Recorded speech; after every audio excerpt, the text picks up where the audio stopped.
Let me say good afternoon to everyone. The Senate continues to welcome the public in person and also via the teleconference service. We're holding our committee hearing in the O Street building in room 2200. For individuals wishing to provide public comment via the teleconference service, the participant toll-free number and access code is posted on our committee website, and it will be displayed on the screen a number of times today. Right now, it's up, and that number is 877-226-8163, and the access code is 7362834.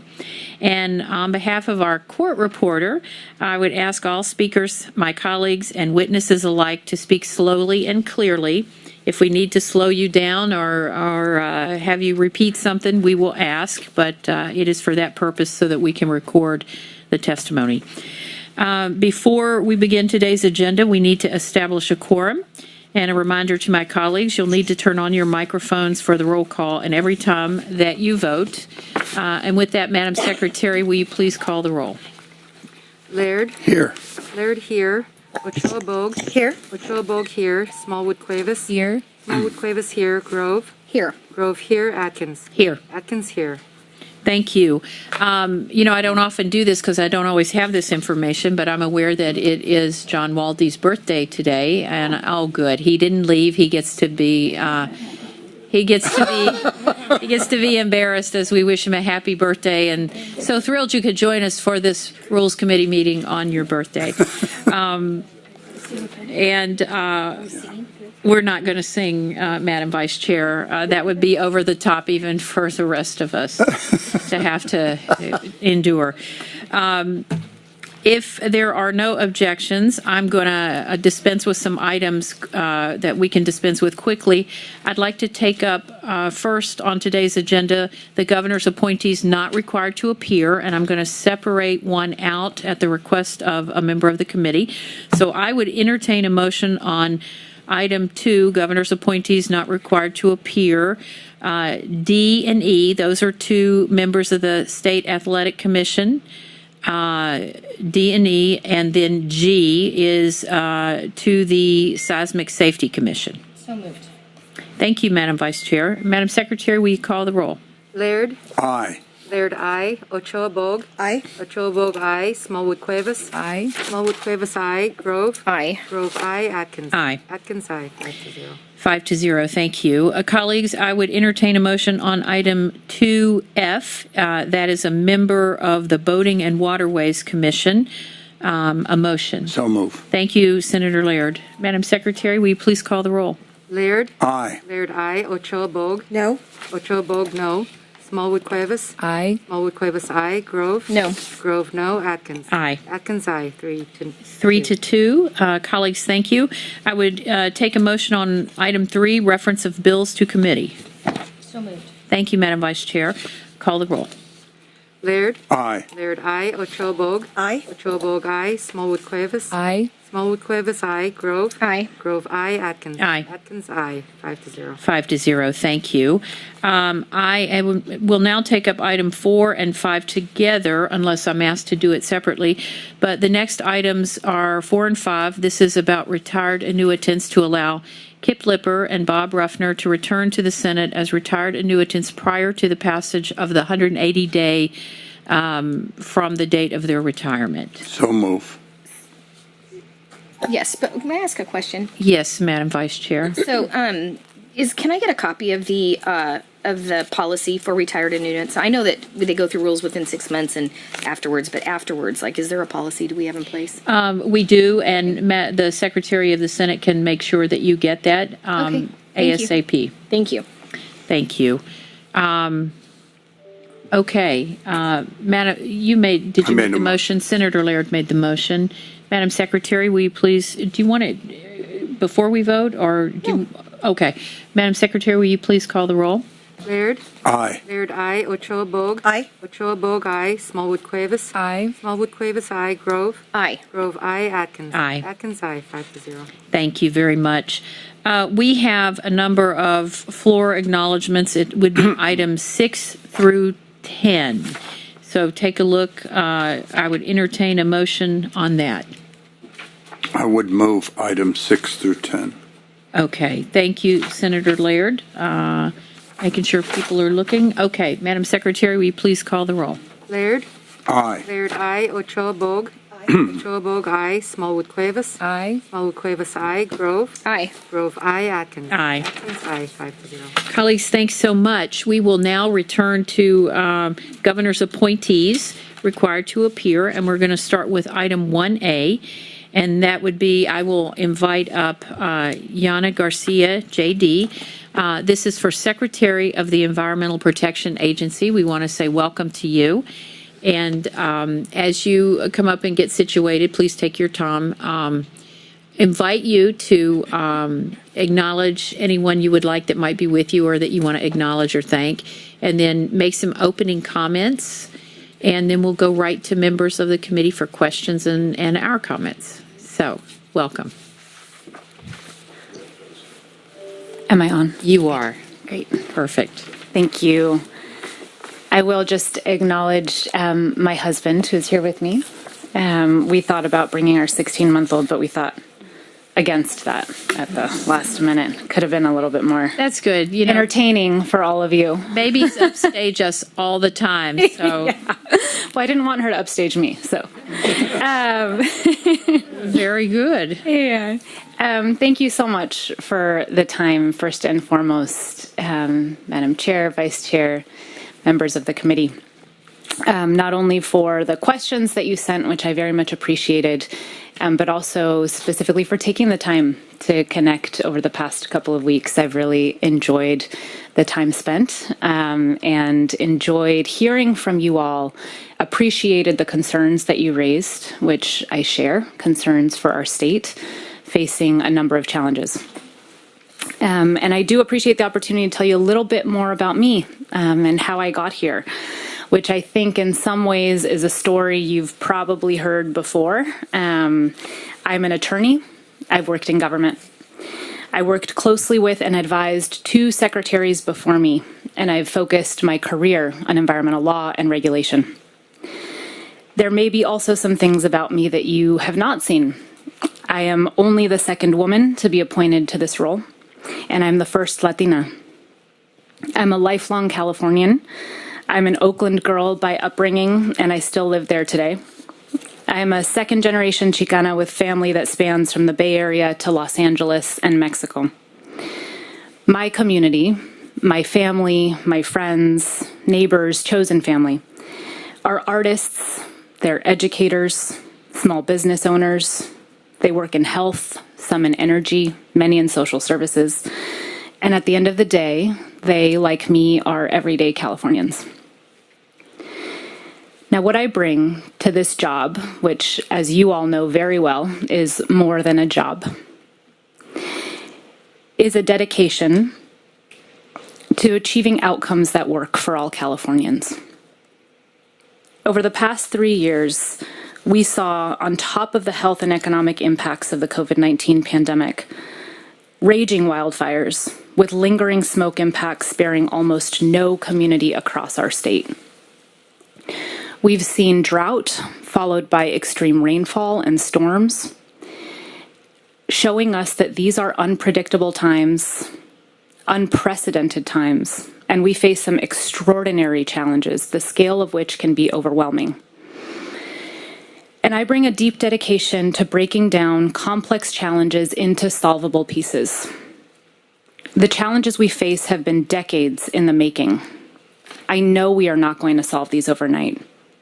And yet Californians deserve an urgent response and solutions that make meaningful progress in getting us where we need to be in a way that makes changes in their day-to-day lives.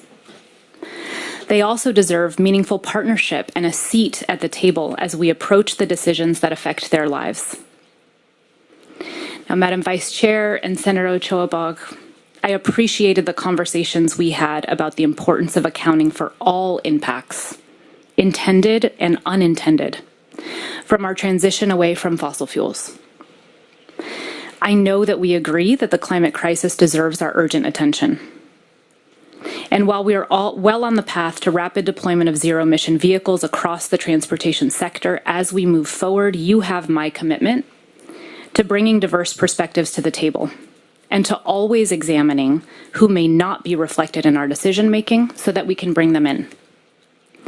I put forward the same commitment to our transition away from some of the more toxic pesticide products used not only in the agricultural sector, but in our urban communities as well. And of course, to our development of solutions to address the very real challenges we face in managing waste. At the end of the day, I'm an ordinary person in a rather extraordinary role, and I do bring some extraordinary experience. I've experienced government and regulation from multiple standpoints that inform my unique perspective to the job of being Cal EPA Secretary. As a regulator and enforcer of the law from within Cal EPA and from within the independent branch of government at the Attorney General's office, as well as from the standpoint of an advocate, I have dealt with the many pieces of the puzzle we need to pull together and solve our toughest challenges. As I take this on, I know that our partnership will be critical to gathering what pieces may remain. And I look forward to tackling the issues before us with each and every one of you and your colleagues, and most importantly, your constituents, upon your confirmation. Thank you again for the time, and I look forward to your questions. Thank you very much, and welcome to your husband for joining you today. Let me start, Senator Laird, with you. Thank you, Madam Chair, and I really enjoyed our meeting, and thank you for your willingness to serve in a job that occasionally could be thankless. I appreciate that, and I have a couple of questions, and we in general talked about them, but I thought it would be good to draw them out here. And one is I served on a board in the agency in a past life, and which wasn't even as secretary, which Senator Grove will point out in a moment. But the thing is that you have a unique structure, and we talked about it with regard to the Air Board and the Water Board, which is they are independent boards. And yet you are the cabinet secretary, expected to have some responsiveness from agencies that are in your agency but are in fact governed by independent boards. How do you navigate that in trying to deal with your priorities or the governor's priorities or implementing various things that the legislature might pass? Thanks for this question. First and foremost, I want to say that as a Californian, I very much appreciate the importance of the independence of our boards. The transparency and accountability that comes from that independence is extraordinarily important.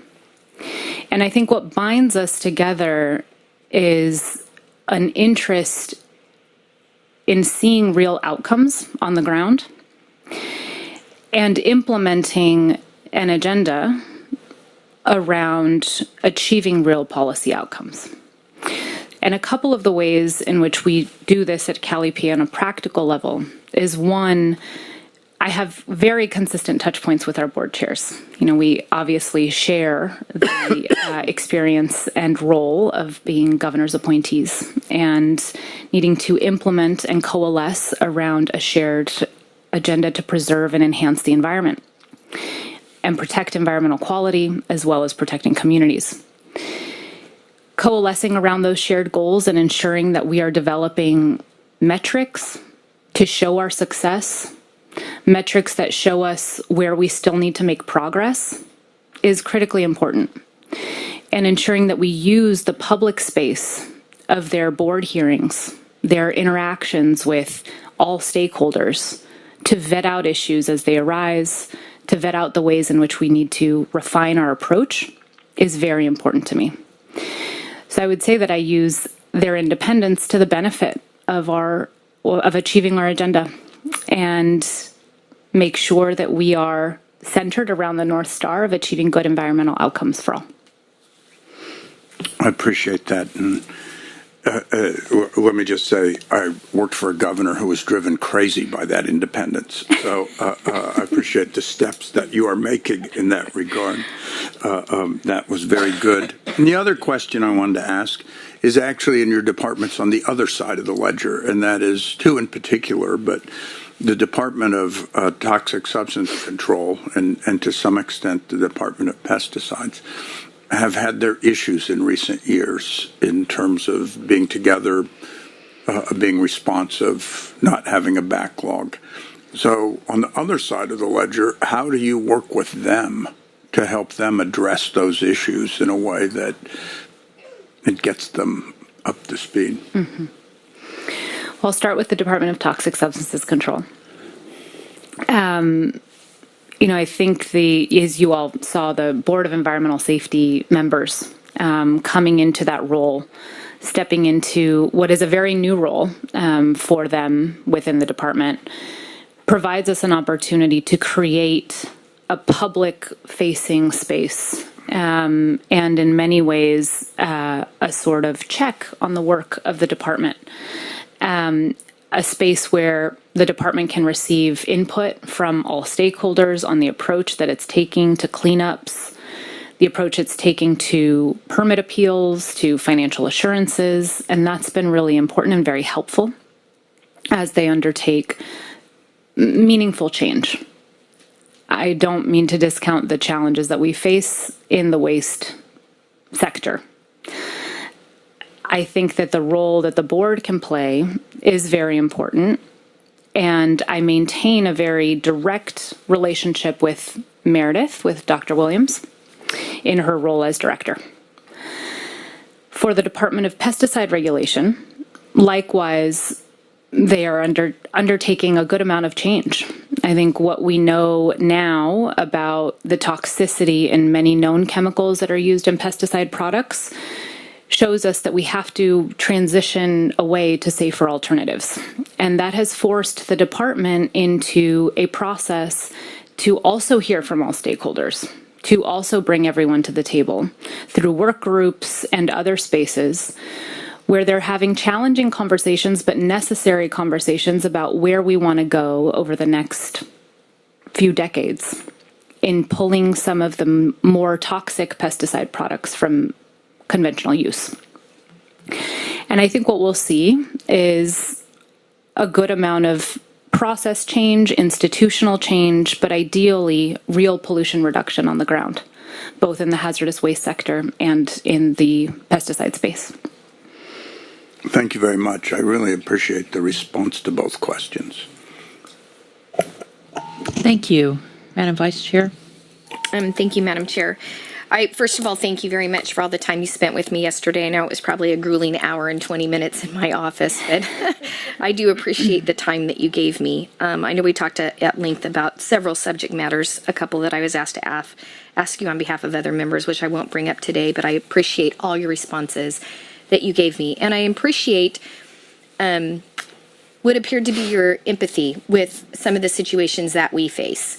And some of the comments that you made in your opening remarks, real outcomes on the ground. Whose ground? Ours, Ecuador's, Colombia's. We talked about foreign transports of oil. We talked about, hazardous waste being shipped out to other states. So if it's not on our ground and it's on Arizona and Texas's ground, does that make it better?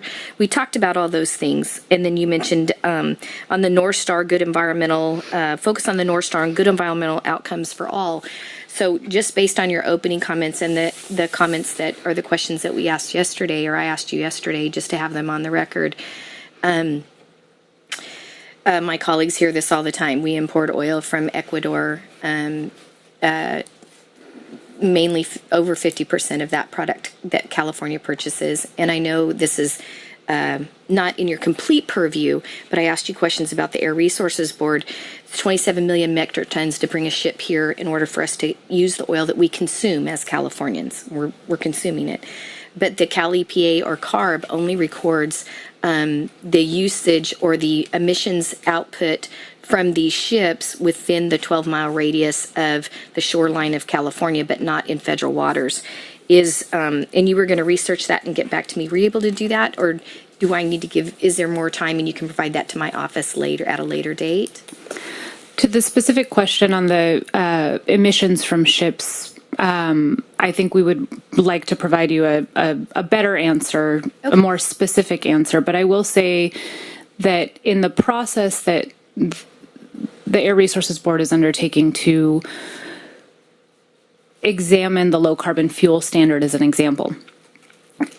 We have long used this standard to ensure that the overall emissions from fuels that are used in the state of California, imported and produced here, meet a global standard, meet a standard where the emissions from the full supply chain, from the full production of that fuel, are accounted for. And I do want to note, as I'm sure you all heard from the Air Resources Board this morning, we are holding workshops in the spring for the low carbon fuel standard. I think many of these issues can be vetted out in that space, and are looking for ways always to account for emissions that we may otherwise be missing through this standard and otherwise. Thank you very much. And then I guess the second question that I have is, what work is being done to ensure California's waste is just not shifted to another state? We had an appointment last month that, we discussed this. And is there a plan within the Department of Substance Control to resolve this issue? And what timeline, if there is one, for hazardous waste management plan moving forward?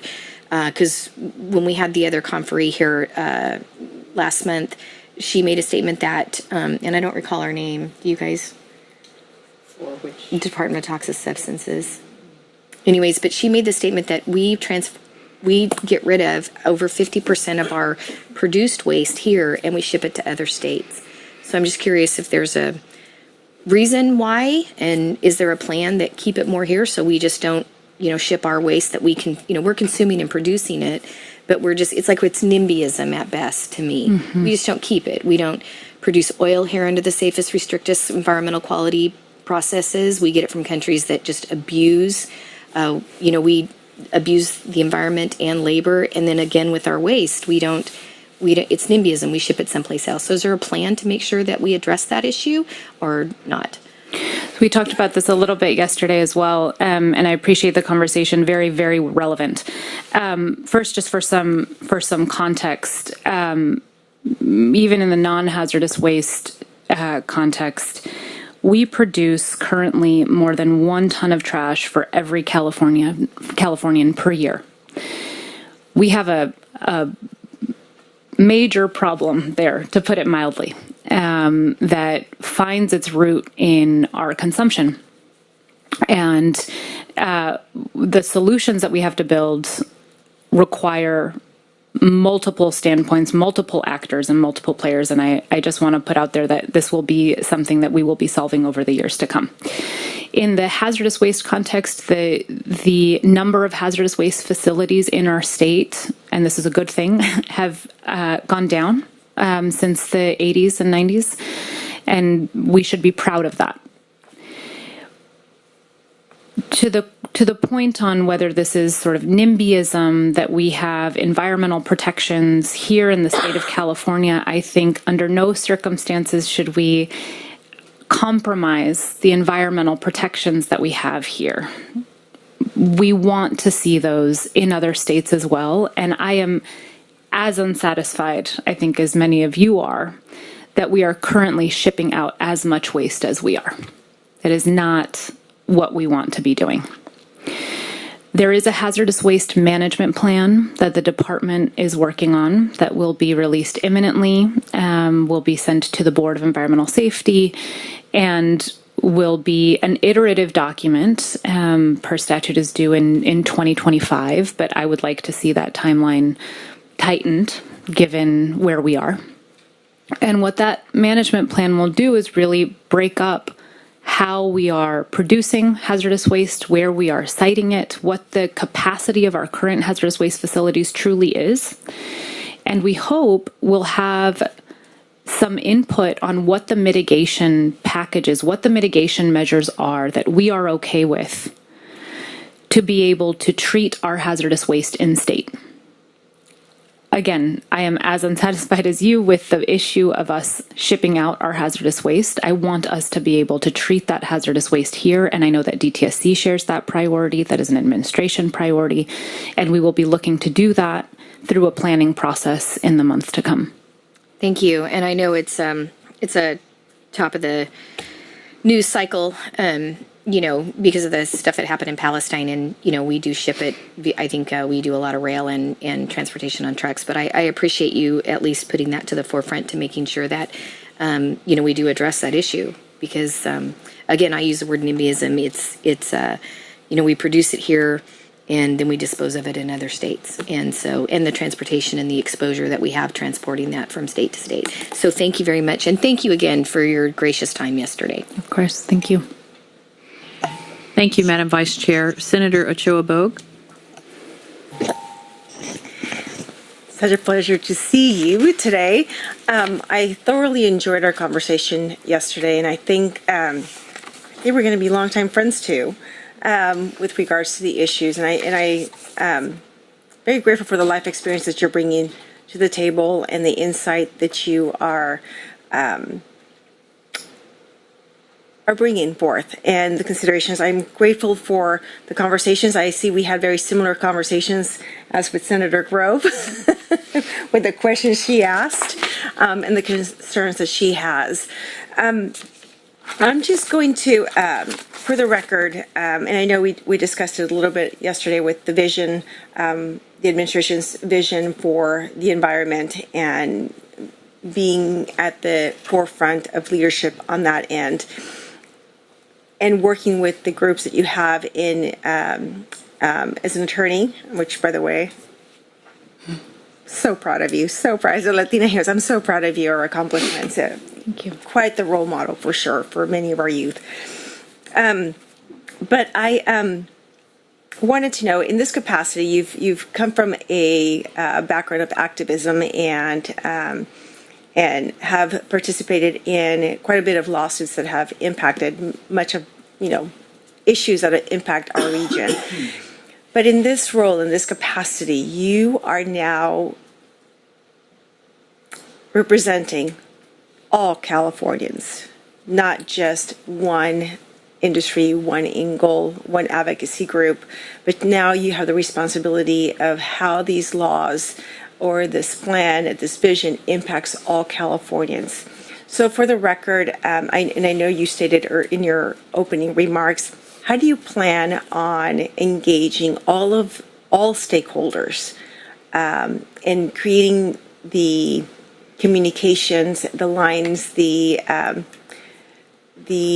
collaboration in general to be able to hear from these folks? Because that's the hardest part, I think, for people who have been in advocacy groups who are now in a role where now your responsibility or fiduciary duties also to represent their interests and allow them to have a voice at the table. How do you plan on mitigating those relationships, fostering those relationships and conversations so that you can have a holistic, balanced perspective and ideas, views in your role? Thank you for the question. Of course, first and foremost, to Senator Laird's question on the role of our boards and the role of the public interface from a transparency and accountability standpoint, I do rely very much on our regulatory processes, our public input involved in those processes, the processes of our boards and departments, to bring in the perspectives from the diverse array of stakeholders across our state. That is extraordinarily important to me. That is sort of foundational to much of the work that we do. In addition to that, I've dedicated much of my early career in particular to really advocating for those who did not have a seat at decision-making tables to that point. And that informs the way that I see our decision-making processes still. If I am in a space in which there is no business perspective or there is no perspective from a particular industry who may play a role in us developing the solution, I will be equally concerned with bringing their perspective in to developing the solutions that we need to face our challenges, as I have been to bringing in the voices of those who have otherwise been absent from our decision making. I know that so many players are critical to us developing the policy implementation strategies that we need. And frankly, from even an efficiency standpoint, bringing people in as early as we can and as often as we can gives us better solutions down the line. I'm a firm believer in the value of diversity, of perspectives, of representation. And you have my word that I will be focused on making sure that we have diverse perspectives across all of our decision-making points. Perfect, thank you. I have no doubt that you're going to put your whole heart and effort and skill sets on to this role, and I wish you much, much success in this role. Congratulations. Thank you. Thanks. Thank you, Senator. Senator Smallwood Cuevas. Thank you, Madam Chair, and it's an honor to see you here today. Ms. Garcia, it was a wonderful conversation with you. Really respect your work, your journey, and that you're bringing that holistic point of view to this very, very important role. I have no doubt that diversity, representation, and equity will be a priority in all that you do in the decision making that must take place. We talked a little bit during our discussion. I just wanted to raise it here with my colleagues because I think it's really important. 2 points for us to connect on. And one, in my district, we have a number of small business recycling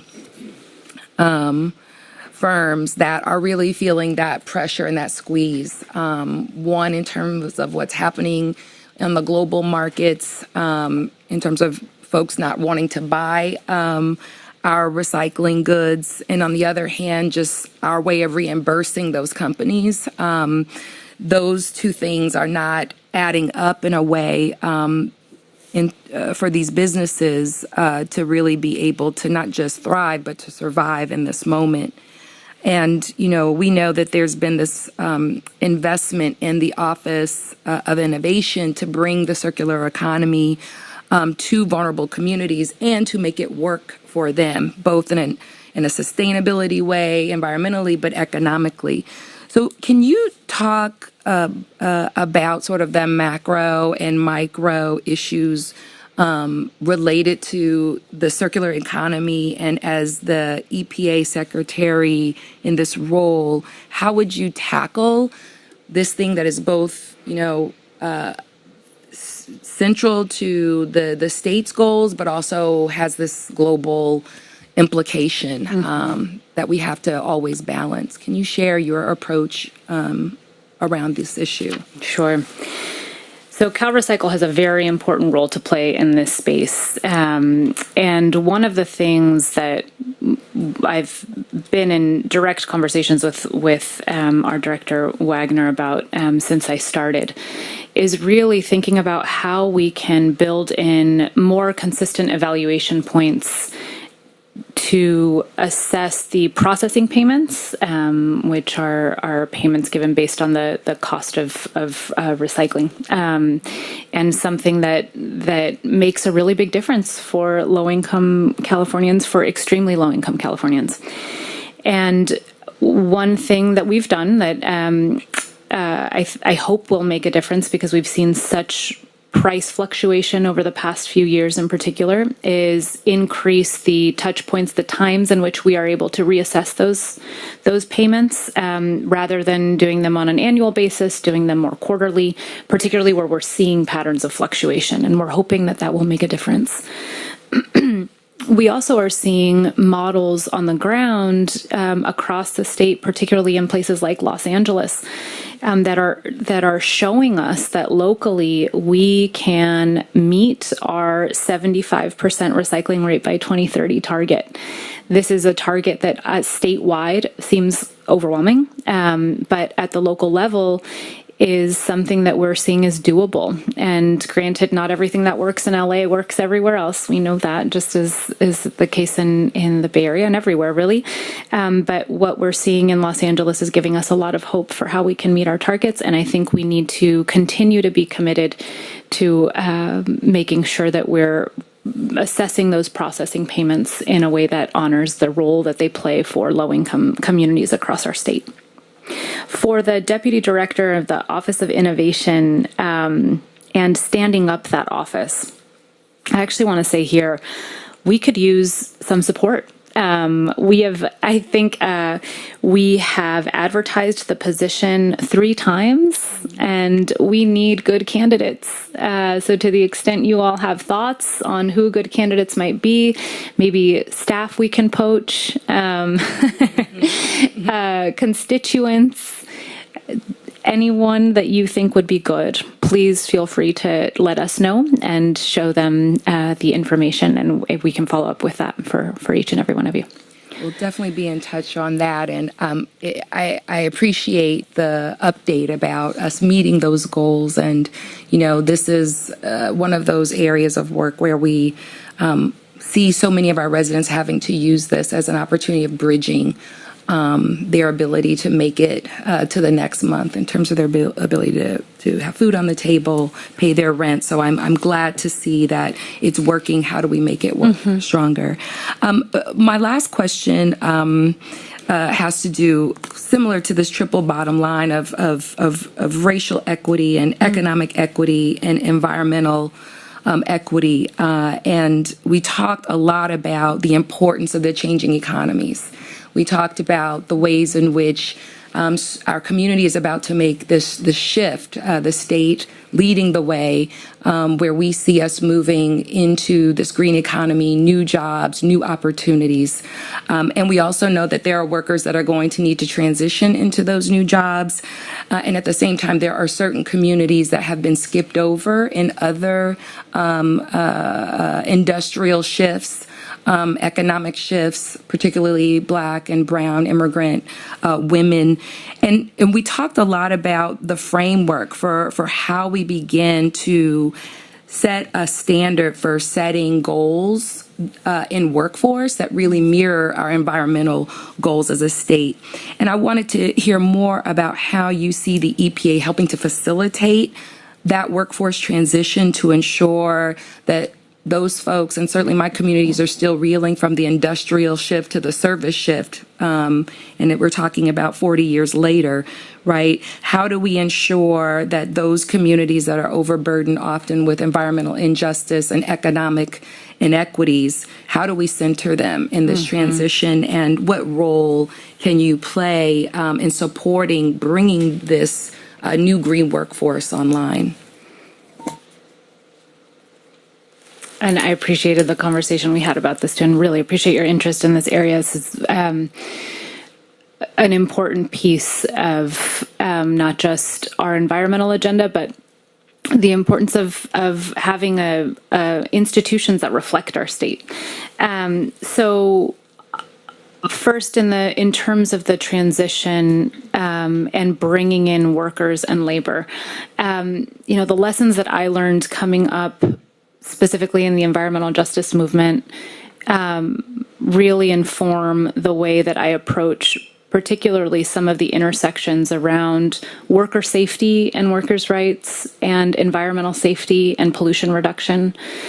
And we don't often talk about the successes that we've had in this space, but we have successful examples of coalition building and policy design and implementation with steelworkers and environmental justice communities and residents around enhancing chemical safety protocols and reducing pollution burdens, particularly in refinery communities. And I think we have to learn from those more, learn from those examples as we tackle some of the work that we're doing around pesticides, for example, and really understanding how we bring along the agricultural sector, how we continue to support regional and local economies, and center workers' rights and worker protection, worker health and safety as we do so. In terms of bringing in a workforce that really represents the state of California. In my previous role as Deputy Secretary for the Environmental Protection Agency, I did a lot of work with what is called the Government Alliance for Racial Equity, developing plans through which we would improve our recruitment strategies, improve the training that our staff receive to be able to bring in diverse candidates and retain diverse candidates. This is something that we have a lot of progress to make. This is an area in which we have a lot of progress to make.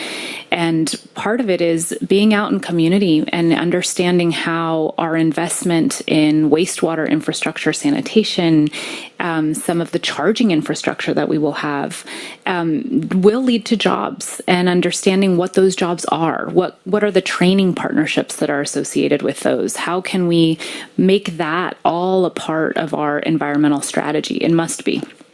And so I'm very interested just intellectually and as a person in those strategies, and I know that I share that interest with many of our board chairs and with our board members, with my directors, and I look forward to certainly partnering with all of you. And I know that the lessons learned within each and every one of your districts, in terms of where things are going well with workforce transition, where they're not. Obviously, workforce is not within our purview, but to the extent that we are building a new way to think about the sustainability of our economic growth and our local and regional economies, we want to be able to understand how we are stimulating job growth as well and economic health. Well, thank you so much for that response. And yes, looking forward to working with you on that. I think we've invested and continue to move toward our benchmarks and goals around sustainability, and to see you working closely with unions and community-based organization and workforce partners to ensure that we are creating a new economy that is both high road and good jobs, and also bring all of those communities that we need to bring along with us is really exciting. So thank you so much. Thank you. Senator, thank you. I only had one area that I wanted to kind of get your thoughts on and an update. And of course, you won't be surprised to hear, I want a little bit of information on Exide and the issue there with the community. Certainly residents are very frustrated, and there's not a lot of trust between, I think, the community and the regulator. There have been articles on it. Obviously, it's closer to Senator Smallwood Cuevas, but she knew I was going to focus on this. So would like to know the administration's plan to restore unspent funds for the Parkway cleanup, or otherwise augment available funding to accelerate the cleanup and address the community concerns about recontamination. Obviously, I don't want to repeat the article because I feel like you're quite familiar with some of the issues. And how is it? Maybe just give me an update from your perspective, and if I have a specific question, I'll come back to it. Sure. For transparency's sake and just disclosure, one of the earliest matters that I dealt with as a young attorney was actually Exide. Back then, I worked at Communities for a Better Environment and advocated for the shutdown of this facility. And it continues to be the unfortunate gift that keeps giving, and I think one of the most egregious examples of an environmental injustice. We can all agree on that. In terms of the recent coverage from the LA Times, the data points that we've now become aware of, I just want to say that the data that has come out has given us pause and is a cause for concern.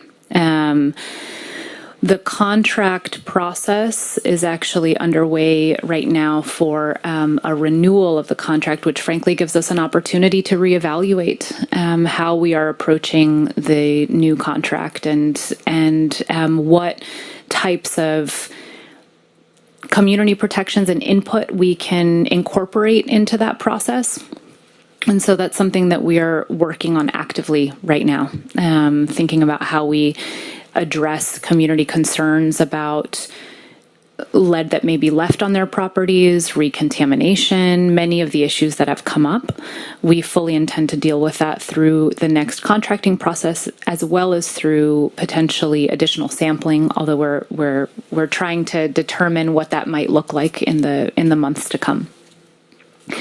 In terms of augmented funds, we are also actively pursuing funds to address the parkways cleanup. And this is an issue that we have also been in close communication with the LA County Board of Supervisors about, as well as US EPA.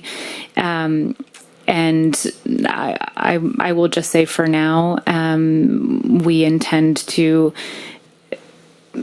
use additional funds that we have and then see what we need to seek from there to address the parkways cleanup. Appreciate it. So this is likely an item that you're going to continue to get questions about regardless of a confirmation process.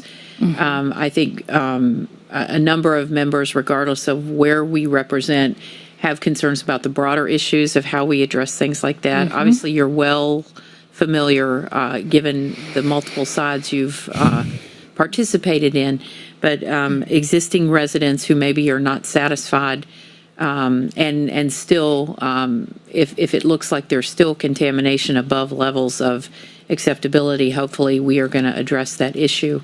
Understanding how frustrated they must be, you obviously 100%. Personally can understand given your history and background. So more questions probably to come on that issue, just so that we feel like, well, we want a successful outcome given what those residents have lived through. I appreciate that. Okay, thank you. I appreciate it. If anything further from colleagues, we will go ahead and go to members of the public who would like to weigh in. We're going to start right here in room 2200 for those who wish to speak in support. We have a microphone, and I would ask for your name, your organization you represent, and your support or opposition. We have a number of other panels, and so it really is going to be, I support her, I oppose her, hopefully not, but so not a descriptive if you possibly can. So please come on up and welcome, and thank you for sitting through our questions in this process. Welcome. Thank you. Christina Scaringe with the Center for Biological Diversity and Support. Thank you. Next witness. Welcome. Good afternoon. Bill McGavran with the Coalition for Clean Air. We support Secretary Garcia's confirmation. Thank you. Good afternoon, Madam Chair, members. Victoria Rome with the Natural Resources Defense Council in support. Thank you. Hello, Melanie Morelos on behalf of the Green Mining Institute, and also Alvaro Sanchez, our VP of Policy and Support. Thank you. Melissa Romero with California Environmental Voters in strong support of Secretary Garcia's confirmation. Thank you. Thank you. Good afternoon. My name is Teresa Bowie with Pacific Environment in strong support of Secretary Garcia's confirmation. Thank you. Thank you. Good afternoon. Nick Lapis with Californians Against Waste, and I've also been asked to express the support of California Communities Against Toxics. Thank you. Thank you for that. Welcome. Good afternoon. Kyle Jones with Community Water Center, and also on behalf of Clean Water Action and strong support. Thank you. Thank you very much. Good afternoon. Raquel Mason with the California Environmental Justice Alliance and SEHA Action in strong support. Thank you. Thank you. Good afternoon. Caitlin Rudner-Sutter with Environmental Defense Fund in strong support. Thank you. Jordan Wells on behalf of the National Stewardship Action Council in strong support. Thank you. Thank you. Phoebe Seaton with Leadership Council for Justice and Accountability and strong support. Thank you very much. Other speakers? Thank you. Okay, we will now in room 2200 go to those who might be in opposition. Okay. Seeing no one approach for opposition, we will go to the teleconference system. And for those who wish to testify via teleconference, and this would be anyone who wants to speak in support or opposition. So as we welcome our moderator to tee us up, welcome moderator. Welcome. Ladies and gentlemen, if you wish to speak in opposition or in favor, please press 1 and then 0. You'll be given your line number. Our first one comes from line 24. Please go ahead. Yes, I'm Linda from Lincoln, California. I strongly oppose. Thank you. Next witness, and as a reminder, your name, your organization, if any, and your position. Go ahead. Next one comes from line 22. Please go ahead. Yes, my name is Stephanie, and the last name is Suela, and I oppose this completely. Thank you. Thank you so much for calling. Next witness. Line 11. Please go ahead.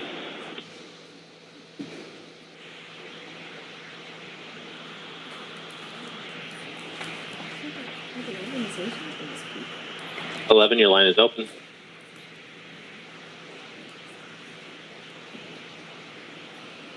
We'll move on to line 35. Please go ahead. Hi, my name is Linda Rich, Gloucester County, and I'm in strong opposition to this person. Thank you, ma'am, for calling. Next witness. We'll go to line 30. Please go ahead.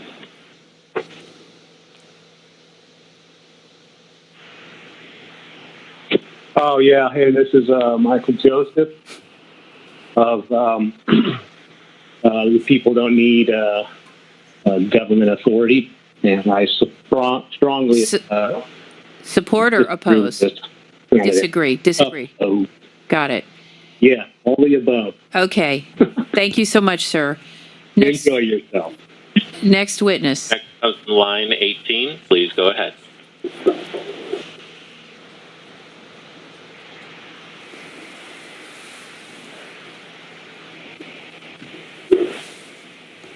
Your line is open. I oppose completely. Your name? Okay. Janice Amerson, I am the Heavenly Father from God against the dark occultist. Thank you. Thank you very much for calling in. Mr. Moderator, next witness. Next one is line 36. Please go ahead. I'm calling to represent myself and the millions of people in California who are not interested in a communist globalist. I think that was opposition. Thank you. Next witness, please. There are currently no others in the queue, Madam Chair. Mr. Moderator, thank you so much. We will be back with you shortly. Appreciate your assistance. Let me come back to members of the committee. I appreciate all the witnesses in support and opposition. Just for my colleagues, we had not gotten anything in writing in opposition in advance, so I still believe it's important to hear from members of the public, and obviously a lot of individuals called who have personal opinions. I didn't hear any representation of organizations, but we appreciate hearing from those in support and opposition. We do take that seriously.